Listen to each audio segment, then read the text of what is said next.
Hey, for those who are visual like myself, I want to show you a cash out refinance versus a home equity line of credit and what that will look like. So let's say this was your home. Let's say it was worth $500,000 and you owed $300,000 on it, okay? So that's your current mortgage, that's your current balance, how much you owe on it. So you owe $300, it's worth $500.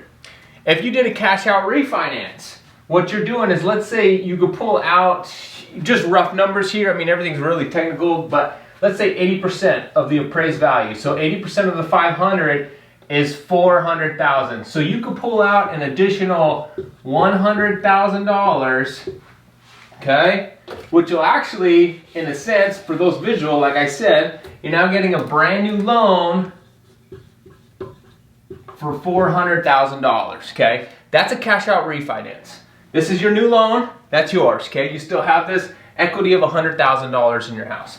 Now, the other option is to do what's called a home equity line of credit. So let's say you have $300,000 back, same scenario, you still owe the $300,000, and you want to do a home equity line of credit. Well, with that, or a HELOC, some people call them HELOCs. With that, let's say, same scenario here, let's say up to 80%. That gives you another $100,000 here.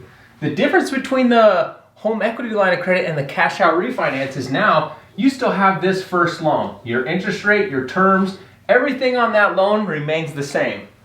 The home equity line of credit here is almost like looking at it as either like a line of credit, like on a credit card or like a bank account, something that you can access and pay it back to over time. So you now have this second loan. It's really technically a second loan. It's a home equity line of credit for $100,000. Now, you don't owe the $100,000. Let's say you get approved for the $100,000. You don't owe that right away. You only owe it if you take that money. So you could pull out, let's say, $10,000, and then you could pay it back. And so if you pull out the $10,000, then this turns into $90,000 available. Does that make sense? And then, or you pay it back. Let's say you pay that $10,000 back. Well, now it's back to the $100,000. So that's why I say you kind of can look at it like a checking account or a credit card, in the sense that you could borrow against it, pay it back, borrow against it, pay it back.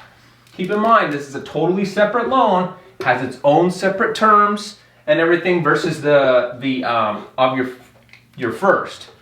And again, going back to the cash out, it's its own whole loan. The whole thing is that loan for $400,000. It's a brand new loan that you then have. So that visually is the difference between a home equity line of credit and a cash out refinance. If you have any other questions, let me know. I'm here for you guys. Thanks.